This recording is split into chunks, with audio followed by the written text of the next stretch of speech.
안녕하세요. 골든클럽 세계금융연구원 원장 정기준입니다.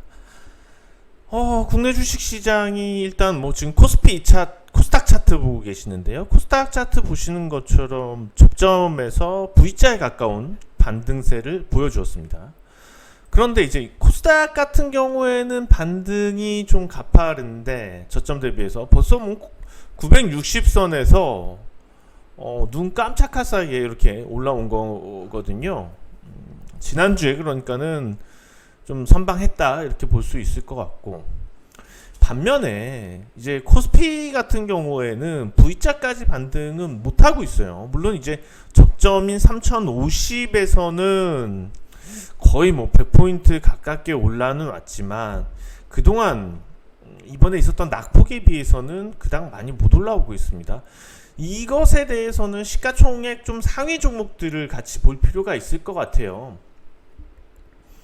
시가총액 상위 종목 중에서 먼저 삼성전자 보고 계시는데요. 삼성전자 보시는 것처럼 고점 대비해서 이제 어떻게 보면은 코스피 시장의 낙폭 주도를 삼성전자가 한 거잖아요. 그런데 삼성전자가 그닥 회복을 못하고 있습니다. 다음 이제 SK하이닉스인데, SK하이닉스 같은 경우는 더 이제 바닥에서 못 올라오고 있고요. 오늘 월요일 네이버하고 카카오는 올랐어요. 1%대 상승세를 보여주었습니다. 그렇게 많이 하락을 하지도 않았었고, 삼성전자 하이닉스처럼 그런 상태였고, 카카오 같은 경우가 고점 대비해서 6월달 고점 대비해서 지금 좀 밀려서 내려온 상태이긴 한데, 결과적으로 이제 흐름이 말해주는 것 같아요. 그닥 오른 것만큼 많이 밀려나지도 않았었고, 그리고 지지도 보시는 것처럼 원체 이들 종목들 지지가 괜찮죠? 나쁘지 않습니다. 지지 상태가 탄탄한 것 같아요. 일단 삼성전자 하이닉스 보셨던 거하고는 분명한 좀 차이가 있는 것 같고요. 결과적으로는 시가총액 상위 종목들 중에서 뚜렷하게 좀 올라온 종목들도 없었고, 삼성바이오로직스인데요. 삼성바이오로직스도 고점 대비해서 뚜렷하게 막 그렇게 올라온 건 아니고, 그러다 보니까 코스피 지수가 비리비리한 거죠. 반면에 이제 제약주 중심으로 해서 코스닥 종목들 같은 경우에는 나쁘지가 않았어요. 또 오늘도 코스닥 시가총액 상위 종목 펄어비스가 14%나 급등을 해주었고, HLB 시가총액 4위 종목인 HLB도 오늘 장중에 많이 올랐었죠. 20% 넘게 올랐다가 좀 밀려난 상태이고, 그러다 보니까는 격차가 생기는 거예요. 그러면은 또 글로벌 주식 시장에서 해외 증시 보실 텐데, 해외 주식 시장도 보면은 나스닥이 강합니다. 기술주 중심의 나스닥은 신고가죠. 이런저런 잡음이 있는데도 신고가고, 다우 같은 경우에는 나스닥에 비해서는 지지부진하죠. 그런 분위기죠. 그러니까 전체적으로 뉴욕 증시 역시도 오히려 좀 성장성이 뒷받침되는 종목들이 더 강했다, 그렇게 볼 수가 있습니다. 자, 그럼 국내 주식시장 왜 못 가나? 일단은 계속해서 수급이 꼬이는 거예요. 이번에 지금 상태에서 수급이 꼬이는 거는 외국인 문제가 강합니다. 외국인 문제가 있어요. 외국인의 이런 매도세가 거센 게 있고, 그러면 개인 투자자 같은 경우에도 최근에 지쳤죠. 개인도 많이 지친 것 같아요. 계속 삼성전자 사다가 이게 맞는지, 이 길이 맞는지, 나의 길이 맞는지, 이 코인으로 가야 되는지, 그런 생각들을 하는 것 같고요. 이런 상황에서 수급 주체가 기관으로 좀 나서는 모습인데, 단기 수익률 게임에 치우치는 것 같지는 않고요. 기관의 매수세가 좀 중장기적으로 성장형 종목들에 대해서 욕심을 내는 것 같습니다. 어떻게 보면은 지금 위치에서는 수급 구조상 외국인에서 자금이 좀 이탈될 수 있는 것을 기관이 기회로 노리고 들어오는 것이 아닌가.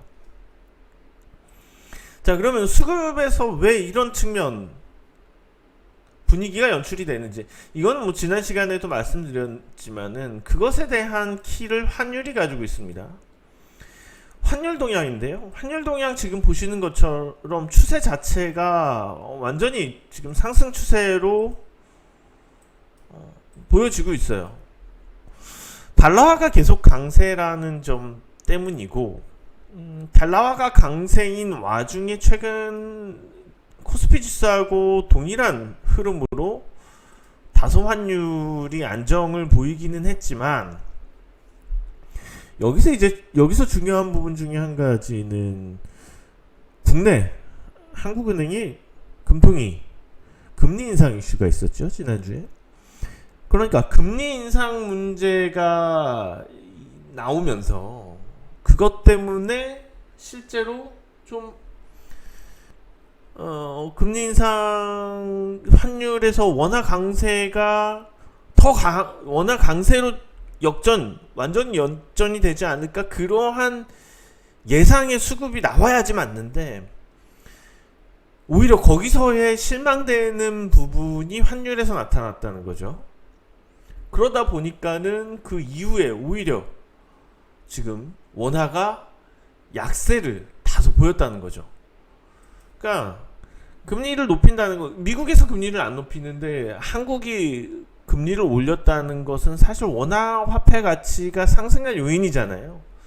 근데 그 금융시장에서 받아들이는 반응이 오히려 크지 않으니까 환율 동향에서 오히려 그닥 원화가 강한 모습도 나타나지 않았고, 그런 모습들이 또 금융시장에서 외국인 자본 유출을 더 부채질한 격이 돼버린 거죠. 그러니까 수급 상황에서는 분명히 불리했던 게 계속 이어지고 있는 국내 주식시장의 상황이라는 겁니다. 이해되시죠? 이 부분은. 당연히 이제 원론적으로 따지고 봤을 때 한국의 원화 가치가 오르고 그러다 보면은 원화 표기 자산에 대해서 채권 시장이며 뭐 주식 시장이며 외국인 투자가 유입이 돼야지 정상이지만은 그닥 환율 시장에서 그게 반응이 안 나오니까 거기에 대해서 실망하는 오히려 매도가 나온다는 거예요. 그런 부분들이 최근 수급이 꼬여져 버린 이유라고 할 수가 있을 것 같아요. 플러스 알파로 코스피 시장에서 원체 삼성전자의 시가총액 비중이 높은 것도 이유죠. 삼성전자 시가총액 비중이 원체 높다 보니 삼성전자가 가지 않으니까 이 부분에 있어서 또 지수 자체에 그러니까 포트폴리오라고 할 수 있지, 바스켓, 외국인이 삼성전자만 직접 들어오는 것보다 펀드로 묶어서 들어오는 경우들이 많습니다. 그런 부분에 있어서 당연히 불리할 수밖에 없겠죠. 그런 부분이 전반적으로 우리가 동등하다면, 뉴욕 증시하고 한국 주식 시장하고 향후 전망이 동등하다면, 이왕이면 뉴욕 증시로 돈이 가는 흐름을 만들어 줘버린다는 거죠. 그러니까 한국이 문제가, 코스피의 문제가 삼성전자 시가총액 비중이 너무 높아요. 20%나.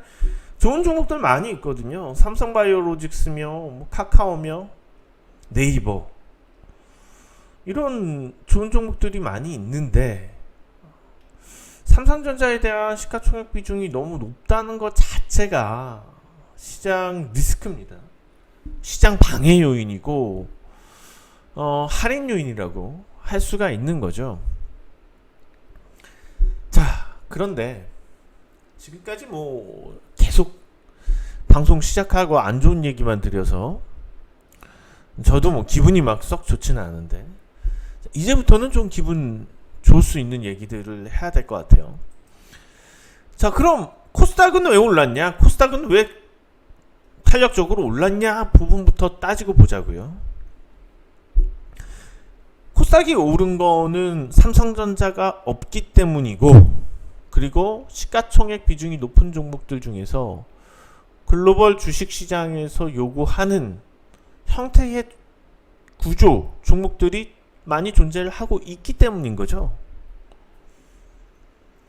오늘 많이 올랐던 종목 중에서는 펄어비스를 볼 수가 있겠고, 게임 산업에 대한, 그리고 신규 게임에 대한 좋은 평가들,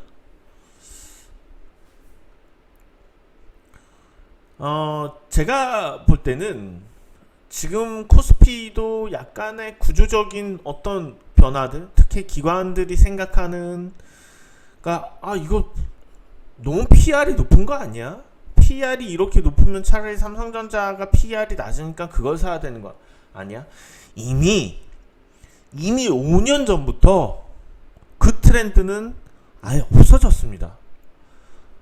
저퍼주가 인기가 있고 저퍼주가 많이 오르는 시대는 이미 지금은 아니에요. 끝났어요. 옛날이에요. 과거, 옛날 거. 지금은요, PER이 무시당하고 있는 상황입니다. PER에 어떤 의미도 부여하지 않고 주가가 오르는 게 현재 글로벌 주식시장의 트렌드입니다. 그러면 투자자들은 무엇에 열광하느냐? 지금 한국의 옛날부터 지금은 머리가 모두 하얘지신 백발의 노인분들은 저퍼주에 대해서 얘기와 교육들 많이 들으셨을 겁니다. 왜냐하면 그게 정답이었었으니까, 장기적으로 봤을 때. 그런데 장기적으로 봤을 때 이제 그게 정답이 아니라는 것에 대해서 익숙해져야지 됩니다. 시대는 변했어요. 저퍼주를 10년, 20년 들고 있는다고 해서 시장 수익률, 물가 수준을 그 종목이 뛰어넘는다는 보장이 결코 없어요. 그런데 지금 국내 주식 투자자들은 그 공정관념에 박혀서 나오지를 못하고 있고, 이런 이유들 때문에 삼성전자의 시가총액은 아직도 20%를 넘어가고 있는 겁니다. 투자의 자국 쏠림 현상에 대해서 무시할 수가 없습니다. 어느 나라든지 그 나라 투자자들은 가장 많이 사는 주식이 그 나라 주식입니다. 그 나라 국민이 그 나라 주식을 어떻게 해외 주식 투자가 많이 열려 있더라도 언어권이 영어권이건 어쩌던 간에 그 나라 국민은 그 나라 주식을 가장 많이 삽니다. 투자의 자국 쏠림 현상이라고 해요. 그렇다면 그 좋은 주식들이 많이 있는데, 제가 얘기하는 좋은 주식들이 많이 있는데, 그 주식으로 돈이 가기보다는 대표적으로 보증수표다라고 하는 삼성전자 쪽으로 쏠립니다. 지금 바뀌어야 된다는 거죠. 이미 늦었어요. 근데 계속 변하고 있어요. 변할 거고요. 자, 그렇다면 지금 이미 어떻게 변했고 어떻게 흘러가고 있느냐는 겁니다. 테슬라가 수익이 조금밖에 나지 않는 상황에서 테슬라 주가는 이미 어마어마하게 많이 올랐었다는 거죠. 당장 해외 우주 여행을, 해외가 아니고 우주죠. 당장 우주 여행 산업을 하고 있는 회사에서 흑자를 낼 수 있을까요? 어마어마한 적자지만 그 회사 주가들은 크게 뛰는 거죠. 세계에서 열광하는 거는 사업 구조 자체가 참신해야 됩니다. 꿈과 희망을 주고 있느냐? 꿈과 희망을 주고 있고 그게 현실성이 있느냐, 그와 더불어서 흑자가 보이느냐, 매출 성장이 이루어지고 있느냐, 그거거든요. 매출 성장이 이루어지고 있고 만년 적자가 아니고, 우리나라 일부 제약회사들 같은 경우에는 맨날 신약 얘기는 꺼내죠. 맨날 신약 임상 테스트 하겠다. 꿈과 희망만 있어요. 매출 안 나와요. 계속 적자예요. 그런 회사들은 거들떠보면 안 됩니다. 지금 이런 제약바이오 랠리가 끝나고 나면 그런 종목들은 거의 휴식 조각이 될 수가 있어요. 그런 종목들은 정말 조심해야지 되고요. 꿈과 희망을 주고 현실성이 있는 그런 종목들, 당장 PER이 100배던 1000배던 그건 아무 상관이 없다는 겁니다. 카카오, 뭐 네이버 이런 종목들 PER 높죠. 그런데 지금 카카오가 하고 있는 사업 형태, 확장해 나가 있는 부분들 한번 보세요. 이거는 어마어마한 거거든요. 자, 지금 산업에 있어서도 많은 변화들이 존재합니다. 예를 들면 메타버스를 볼까요? 광고 모델로 캐릭터가 나옵니다. 진짜 사람과 같은 캐릭터가 광고 모델로 모델료를 받고 있어요. 수익을 창출을 해내고 있습니다. 이미 가상의 인물이. 과거에도 시도는 있었었죠. 그와 유사한 시도는 있었는데 지금처럼 적극적인 단계로 가지는 않았다는 거죠. 이미 세상은 바뀌고 있어요. 그러면 투자자도 그걸 놓치면 안 돼요. 올해 작년에 삼성전자 어마어마하게 개인 투자자들이 투자하고 있지만 그건 놓치고 있는 거예요. 트렌드를. 지금의 가치는 그게 아니라는 겁니다. 어떤 그 유명한 배우보다 가상의 사이버 인물이 더 높은 모델료를 받을 수 있는 게 지금 세상입니다. 바뀌고 있어요. 달라지고 있어요. 투자도 그러면 바뀌고 달라져야지 돼요. 지금 투자자들이 놓치고, 국내 주식 투자자들이 놓치고 있는 가장 큰 거는 PER에 대한 집착입니다.